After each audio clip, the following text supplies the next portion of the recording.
Hello everyone.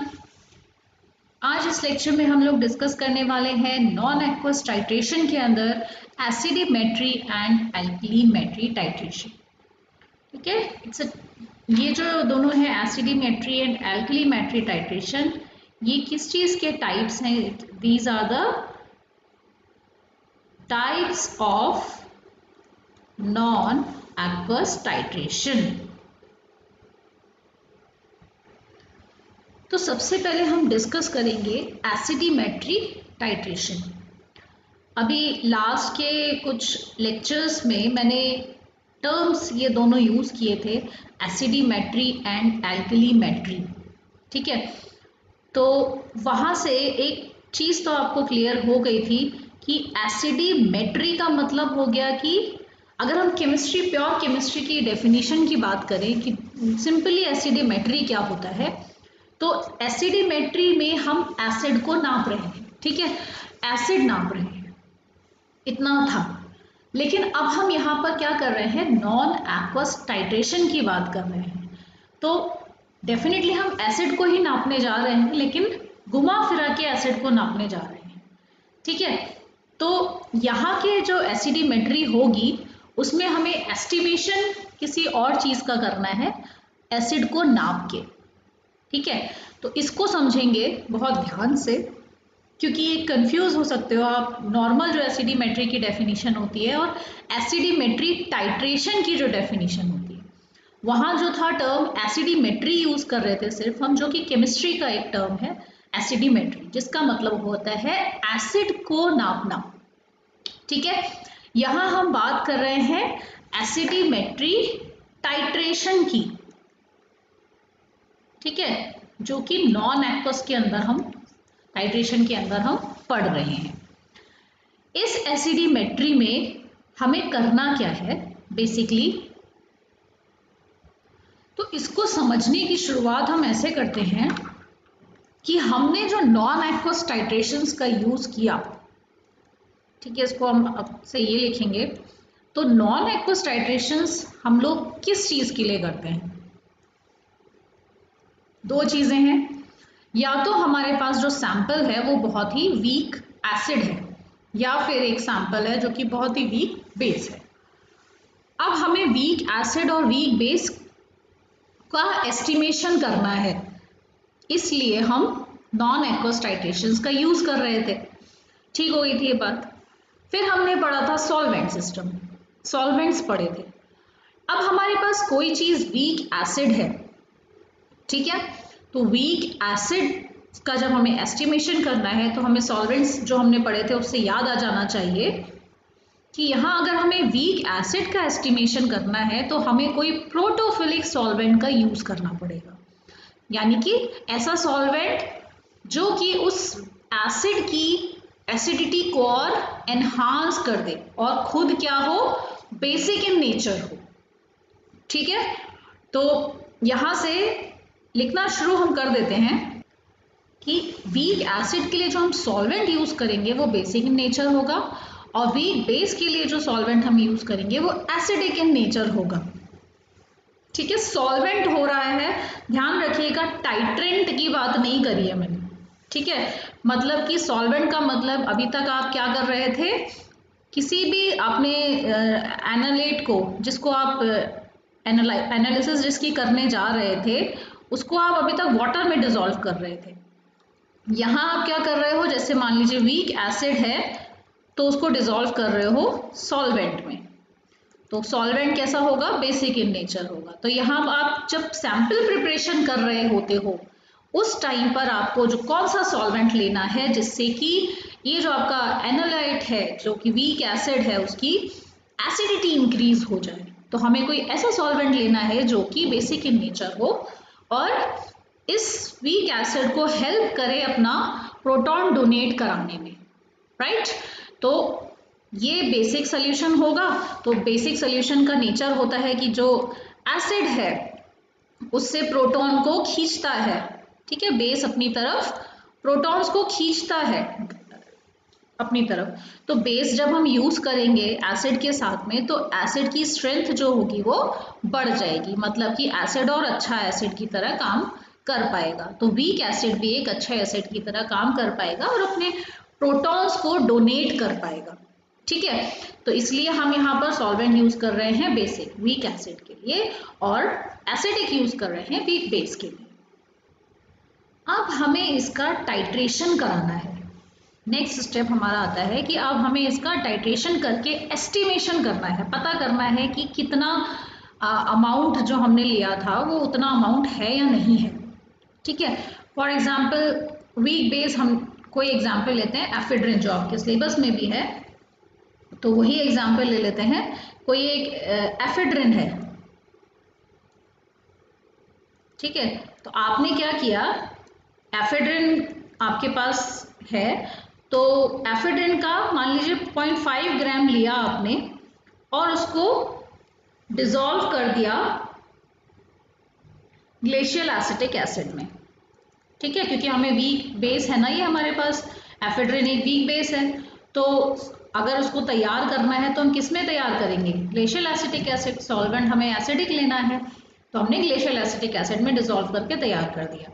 अब क्योंकि ये वीक बेस है तो हमें क्या चाहिए, टाइट्रेशन के लिए एक एसिड चाहिए। ठीक है, तो हमने टाइट्रेंट की जगह पे, क्योंकि हमें नीचे यहाँ पर हमारे पास एफेड्रिन हमने ले रखा है, ठीक है, एफेड्रिन ले रखा है हमने प्लस अपने सॉल्वेंट के साथ, तो हमें, और एफेड्रिन क्या है, वीक बेस है, तो हमें अब क्या चाहिए, टाइट्रेंट चाहिए। तो टाइट्रेंट हमें कैसा लेना पड़ेगा, स्ट्रॉन्ग एसिड। ठीक है, तो स्ट्रॉन्ग एसिड जब हम लेंगे टाइट्रेंट, तब हम इसका टाइट्रेशन कर पाएंगे। तो यहां हमने known amount of weak base ले लिया है, ठीक है, और यहाँ हमने स्ट्रॉन्ग एसिड ले रखा है जो कि हमने पहले से ही स्टैंडर्डाइज कर रखा है। ठीक है, मान लीजिए अगर हम एफेड्रिन की बात करें तो यहाँ अगर हम स्ट्रॉन्ग बेस एक ले लेते हैं, फॉर एग्जांपल परक्लोरिक एसिड ले लेते हैं, HClO4, बहुत ही स्ट्रॉन्ग बेस होता है ये। तो अब हमें देखना है कि कितना अमाउंट परक्लोरिक एसिड का एफेड्रिन ने एब्जॉर्ब कर लिया। तो अल्टीमेटली हम यहाँ क्या देख रहे हैं, कितना अमाउंट ऑफ एसिड का, एसिड को नापना है हमें यहाँ पे कि कितना अमाउंट ऑफ इस स्ट्रॉन्ग एसिड का हमारे इस ड्रग ने एब्जॉर्ब कर लिया है। तो कुल मिला के हम एसिड नाप रहे हैं इसमें। ठीक है, तो ये क्या कहलाएगा, हमारा एसिडीमेट्री। ठीक है, टाइट्रेशन। ठीक है, इसमें क्या हम करते हैं कि अभी हम फैक्टर निकालना भी सीखेंगे कि ईच ml ऑफ, मान लीजिए 0.1 नॉर्मल हमने लिया हुआ था, HClO4 इज इक्विवेलेंट टू, मतलब आपका हर 1 ml ऑफ गिर रहा है जो ऊपर से टाइट्रेंट आपका, वो इक्विवेलेंट होगा कुछ ग्राम ऑफ आपके एफेड्रिन के। ठीक है, तो इसका आईपी फैक्टर निकालेंगे तब हमें पता चलेगा यहाँ पर क्या वैल्यू आएगी। तो इतने ग्राम ऑफ आपके एफेड्रिन के इक्विवेलेंट होगा। तो अल्टीमेटली क्या कर रहे हो, each ml of perchloric acid की बात कर रहे हो कि इसका हर ml को हमें कैलकुलेट करना है कि इसके हर ml में इतना अमाउंट ऑफ एफेड्रिन होगा। ठीक है, तो अब इसको समराइज करते हैं कि ये जो एसिडीमेट्री है इसको हम यूज करते हैं नॉन एक्वस टाइट्रेशन में। पहला पॉइंट है for the determination of weak base. ठीक है, एसिडीमेट्री को हम यूज कर रहे हैं for the determination of weak base. तो वाइस वर्सा हो जाएगा फॉर एल्किलीमेट्री के लिए। एल्किलीमेट्री को हम यूज करेंगे नॉन एक्वस टाइट्रेशन के अंदर। ठीक है, it is use for the determination of weak acid. ठीक है, तो ये पॉइंट याद रखना है। वीक या फिर इसको वीक बेस कहोगे या फिर कहोगे बेसिक ड्रग्स के लिए। ठीक है, बेसिक ड्रग के लिए कोई भी बेसिक ड्रग होंगी उनको हम एसिडीमेट्री नॉन एक्वस टाइट्रेशन की हेल्प से यूज डिटरमाइन करेंगे। और यहां हम कहेंगे एसिडिक ड्रग्स। ठीक है, it is used for the determination of acidic. अब हम बात कर लेते हैं दोनों के सॉल्वेंट की। तो इसमें हमने बात की एसिडिमेट्री में हमें सॉल्वेंट कैसा लेना होगा, प्रोटोजेनिक सॉल्वेंट लेना होगा। ठीक है, तो प्रोटोजेनिक सॉल्वेंट यानी जो कि प्रोटॉन को जनरेट करवा सके। ठीक है, यानी कि ग्लेशियल एसिटिक एसिड हम यूज कर सकते हैं इसमें, क्योंकि हमें वीक बेस की स्ट्रेंथ को बढ़ाना है, इसलिए हम इसमें एसिड यूज करेंगे। और एसिड का एग्जाम्पल किस टाइप के होते हैं, वो प्रोटोजेनिक सॉल्वेंट्स होते हैं। लास्ट लेक्चर से देख लीजिए आप, प्रोटोजेनिक सॉल्वेंट्स में हमने कहा था एसिडिक होते हैं नेचर में। तो एक हमने एग्जाम्पल ले लिया इसमें ग्लेशियल एसिटिक एसिड। तो फिर एल्कलीमेट्री में हमारे पास जब वीक एसिड है तो हमें कैसा सॉल्वेंट चाहिए होगा, प्रोटोफिलिक सॉल्वेंट चाहिए होगा। ठीक है, जो कि प्रोटॉन को खींचने की क्षमता रखता हो इस वीक एसिड में से। ठीक है, तो वो प्रोटोफिलिक सॉल्वेंट हो जाएगा, प्रोटोफिलिक सॉल्वेंट। इसका एग्जाम्पल लिख लीजिए ग्लेशियल एसिटिक एसिड, और प्रोटोफिलिक का हमने एग्जाम्पल एक डीएमएफ लिया था, डीएमएफ लिख देते हैं यहाँ पर, या पायरिडीन भी ले सकते हैं। ठीक है, अब बात आती है कि इसके एक आध एग्जाम्पल हम देख लेते हैं, बेसिक ड्रग्स कौन कौन सी होती हैं। फॉर एग्जाम्पल आपके सिलेबस में लिखे हुए हैं जो एफेड्रिन एंड सोडियम बेंजोएट, ये दोनों ही वीक बेस्ड ड्रग्स हैं। ठीक है, तो वीकली बेसिक इन नेचर होती हैं दोनों ही ड्रग्स। और एसिडिमेट्री का ही इसका मतलब एग्जाम्पल्स आपको इसके जो एस्टिमेशन है ये इसी के पढ़ने हैं। इसके वीकली एसिडिक ड्रग्स हैं, एग्जाम्पल के लिए नैलिडिक्सिक एसिड, ऑलोप्रेनॉल, बेंड्रोफ्लोराजिडाइड, मरकैप्टोप्यूरिन, अमाइलोबार्बिटॉन, इस टाइप की जो ड्रग्स हैं जो कि वीकली एसिड इन नेचर है, एल्कलीमेट्री टाइट्रेशन से एस्टिमेट की जाती हैं। ठीक है, उनका एस्टिमेशन जो होता है एल्कलीमेट्री टाइट्रेशन से होता है, जिसमें acids, amino acids, acidic halide, enols, phenols, xanthines, इस टाइप की ड्रग्स जिसमें जो होती हैं, इनके ऑर्गेनिक सॉल्ट और इनऑर्गेनिक सॉल्ट्स होते हैं, वो भी इस एल्कलीमेट्री टाइट्रेशन से एनालाइज की जा सकती हैं। अब अगर हम बात करें टाइट्रेंट की, कि हमें एनालाइज करने के लिए इस वीक बेस को क्या चाहिए टाइट्रेंट के फॉर्म में, तो यहाँ हमें चाहिए कोई स्ट्रॉन्ग एसिड। ठीक है, और यहाँ पर जो हम स्ट्रॉन्ग एसिड यूज करते हैं उसका एग्जाम्पल हमारा हो जाता है परक्लोरिक एसिड। राइट, अब यहाँ वीक एसिड है हमारा, तो इसे स्ट्रॉन्ग बेस चाहिए। ठीक है, टाइट्रेंट के रूप में जो हम ब्यूरेट से ड्रॉप करेंगे, वैसे भी एल्कलीमेट्री है। ठीक है, तो हमें स्ट्रॉन्ग बेस यहाँ टाइट्रेंट चाहिए। तो एसिडिमेट्री को एसिडिमेट्री इसीलिए कहते हैं क्योंकि टाइट्रेंट जो है वो हमारा स्ट्रॉन्ग एसिड है, और एल्कलीमेट्री क्योंकि हम उसी को एनालाइज करने जाते हैं, मतलब अल्टीमेटली एस्टिमेशन तो हम अपनी ड्रग का कर रहे हैं। ठीक है, एस्टिमेशन हमारी ड्रग का हो रहा है, लेकिन एनालाइज किसकी हेल्प से कर रहे हैं, हम उस एसिड की हेल्प से कर रहे हैं जो हमने एज अ टाइट्रेंट लिया है, और उस बेस की हेल्प से कर रहे हैं जो हमने एज अ टाइट्रेंट लिया है एल्कलीमेट्री में। तो अल्टीमेटली एनालाइज हम किसकी हेल्प से कर रहे हैं, इस एसिड और बेस की, तो इसी के बेसिस पे नाम एल्कलीमेट्री या एसिडिमेट्री हम रख रहे हैं इसका। तो स्ट्रॉन्ग बेस के एग्जाम्पल में हम ले सकते हैं सोडियम मिथॉक्साइड,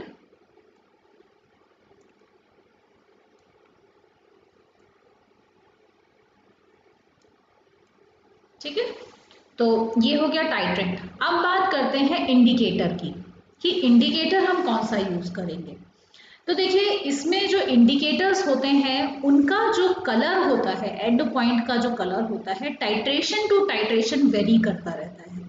ठीक है, फॉर एग्जाम्पल अगर हम एसिडिमेट्री की बात करें, तो अगर हम इसी एग्जाम्पल को लेते हैं एफेड्रिन को, ठीक है, जो हमने डिस्कस किया था, एफेड्रिन का हम एस्टिमेशन करा रहे थे परक्लोरिक एसिड से। तो अगर हम टाइट्रेंट इसमें इंडिकेटर की बात करें तो क्रिस्टल वॉयलेट ले लिया, मान लीजिए हमने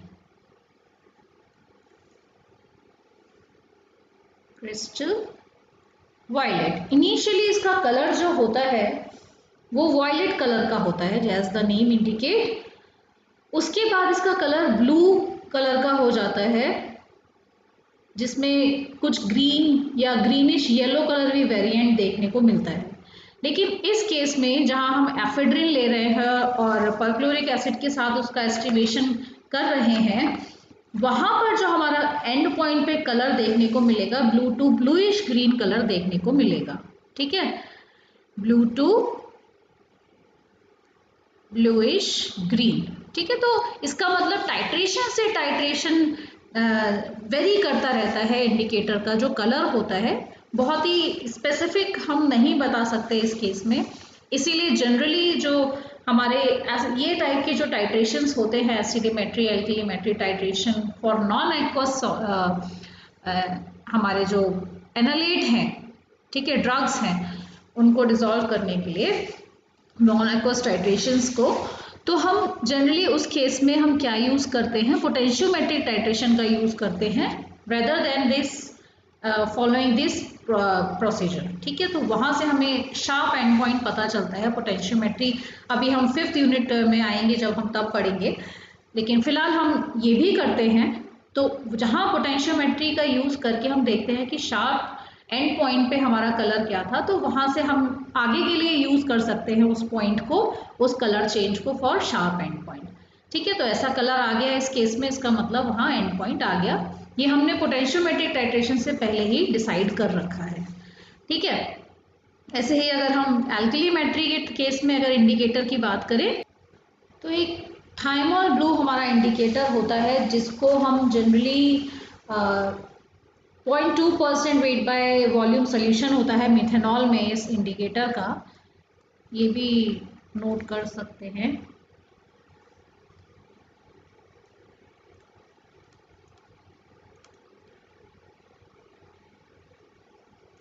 इसको हम जनरली यूज करते हैं, जैसे एलोप्रिनॉल है, इस ड्रग के एस्टिमेशन के लिए हम थाइमोल ब्लू इंडिकेटर को यूज करते हैं जनरली, और इसका जो कलर चेंज होता है वो पिंक से ब्लू में चेंज होता है, पिंक टू ब्लू।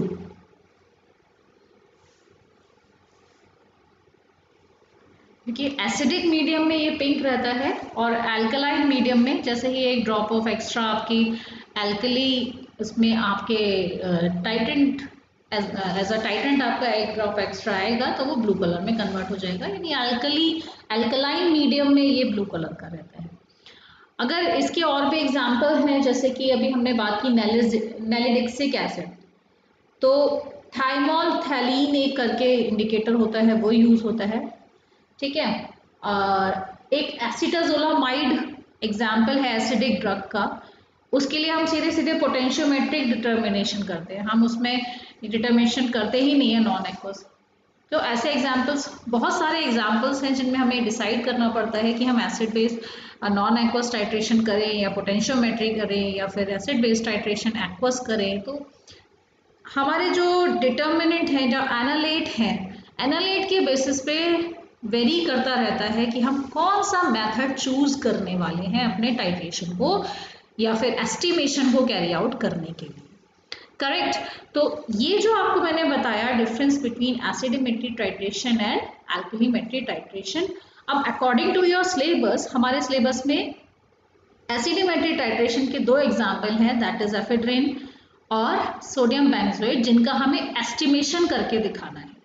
ठीक है, अब एस्टिमेशन करके तो हम दिखा देंगे सबसे पहले, लेकिन आपको ये पता होना चाहिए कि ऐसे होता क्या है, एस्टिमेशन होता क्या है। ठीक है, तो पहले हमें एस्टिमेशन वर्ड को समझना है कि what is the meaning of estimation, जो कि आपको as a pharmacist, as a analyst आपको पता होना चाहिए कि किसी चीज़ का अगर हमें एस्टिमेशन करना है, किसी चीज़ का अगर हमें एस्से निकालना है, तो उसका मतलब क्या है।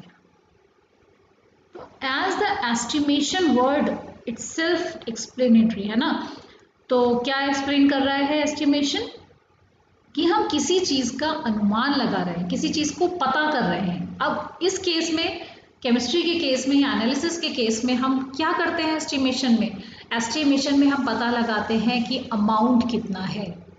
ठीक है, तो ये अमाउंट किस चीज़ में कितना है, कोई भी हमारा सैंपल है, ठीक है, चाहे वो इम्प्योरिटी का अमाउंट हो, चाहे सैंपल में आपके जो मेन इंग्रेडिएंट है, मान लीजिए अभी हम सोडियम बेंजोएट की ही बात करें, ठीक है, सोडियम बेंजोएट है,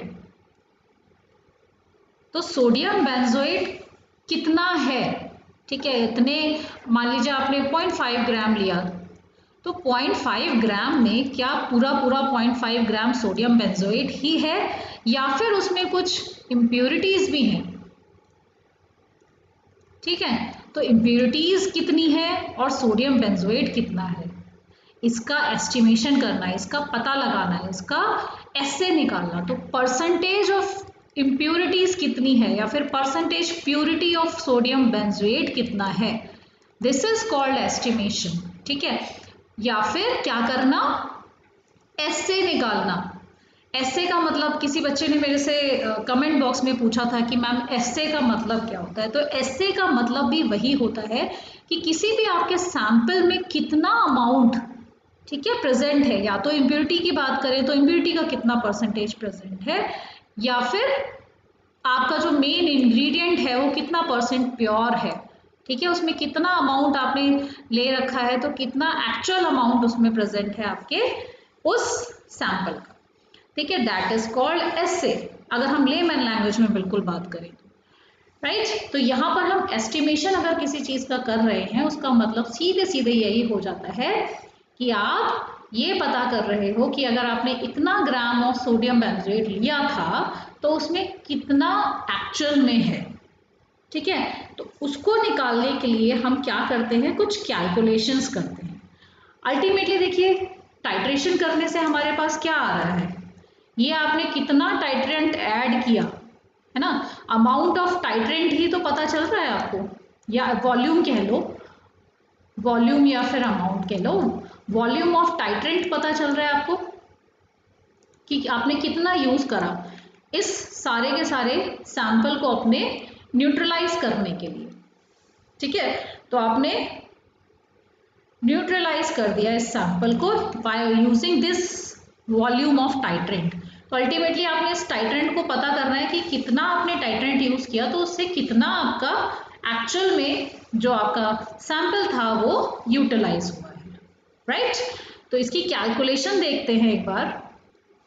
तो एक ये जो फॉर्मूला है परसेंटेज प्योरिटी, इसको आपको कंठस्थ कर लेना है, बिल्कुल याद कर लेना है अच्छे से कि परसेंटेज प्योरिटी अगर हमें किसी सैंपल की निकालनी है, इस केस में हमने अभी सोडियम बेंजोएट का एग्जाम्पल लिया, कोई नहीं, हम लेके उसको देखेंगे तब हम उसको यूज करेंगे, फिलहाल हम एक जनरल एग्जाम्पल लिखेंगे। तो परसेंटेज प्योरिटी ऑफ सैंपल हम कैसे निकालते हैं, कितना वॉल्यूम ऑफ टाइट्रेंट हमने यूज किया, ठीक है, जो वॉल्यूम ऑफ टाइट्रेंट हम यूज कर रहे हैं उसका कितना वॉल्यूम ऑफ टाइट्रेंट हमने यूज किया, उसकी एक्चुअल नॉर्मेलिटी क्या है, ठीक है, एक्सपेक्टेड नॉर्मेलिटी तो हमने मान लीजिए हमने कहा कि हमने 0.1 नॉर्मल का हमने पर क्लोरिक एसिड बनाया था, लेकिन जब हमने उसको स्टैंडर्डाइज करके देखा, स्टैंडर्डाइजेशन उसका किया, तो वो 0.1 नॉर्मल की जगह कुछ ऊपर या नीचे आया, 0.17 नॉर्मल आ गया मान लीजिए, तो वो जो उसकी एक्चुअल नॉर्मेलिटी आई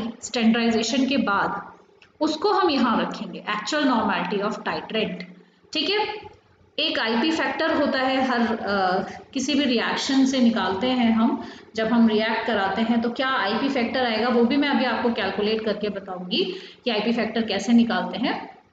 तो जब हम आईपी फैक्टर निकाल के उस आईपी फैक्टर को हमें यहाँ रखना है कि अभी मैंने आपको बोला था ना कि 1 ml of each ml of या फिर 1 ml of 0.1 normal perchloric acid is equivalent to 0.0144 gram of sodium benzoate मान लीजिए, ठीक है, तो ये आईपी फैक्टर था, तो वो यहाँ पर आईपी फैक्टर हमें रखना होगा 0.01441 ग्राम, ठीक है, इंटू 100, और वेट ऑफ सैंपल जो भी आपने लिया, जैसे हमने बेंजोइक एसिड का मैंने कहा था फॉर एग्जांपल 0.5 ग्राम ले लेते हैं, तो वो हम यहाँ पुट करेंगे, वेट ऑफ सैंपल आपने जो भी जितना भी लिया है, वीक एसिड या वीक बेस जो भी था, उसको आपने डिसॉल्व कितना लेके किया वो ग्राम्स में रखना है।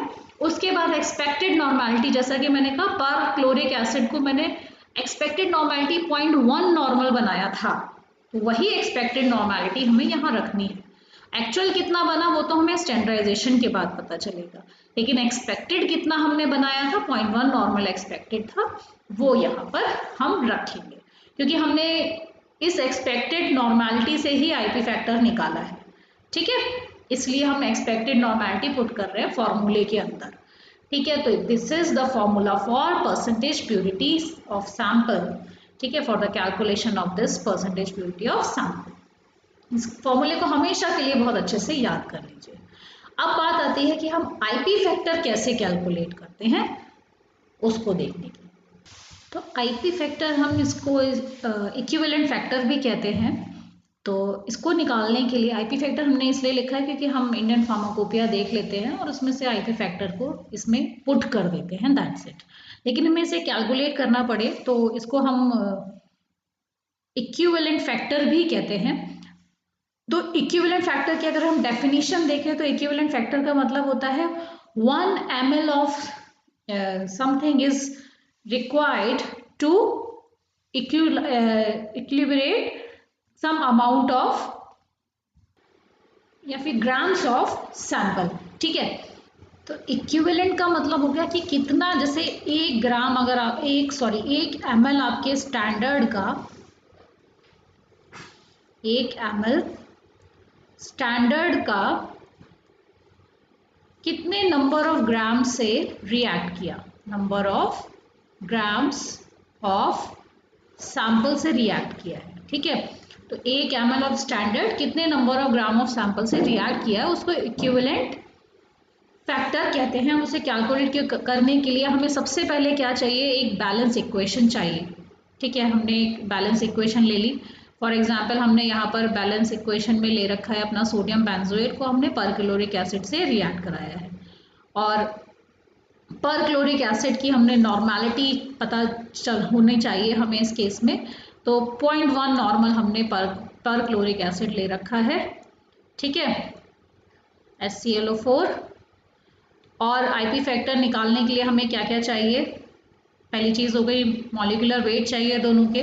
तो दोनों का मॉलिक्यूलर वेट नोट कर लेते हैं। इसका मॉलिक्यूलर पर क्लोरिक एसिड का 100.4 समथिंग होता है, एंड हमारे सोडियम बेंजोएट का होता है 144.1 समथिंग मोल्स। ठीक है, पर grams per mole, sorry that is molecular weight को हम लिखते हैं ग्राम्स पर मोल, यानी 1 मोल में इतने ग्राम। तो ग्राम्स पर मोल, इसका मॉलिक्यूलर वेट दोनों का हमने लिख लिया, करेक्ट। अब देखिए, अगर हम बैलेंस रिएक्शन को देखते हैं तो बैलेंस रिएक्शन देख के हमें ये पता लग गया कि 1 मोल अगर हमने पर क्लोरिक एसिड का लिया है तो उसने 1 मोल ऑफ सोडियम बेंजोएट को न्यूट्रलाइज करके 1 मोल ऑफ रिएक्टेंट हमारा, सॉरी जो आपका प्रोडक्ट है वो बनाया है। इसका मतलब कि 1 मोल HClO4 का इक्वल है 1 मोल ऑफ सोडियम बेंजोएट के।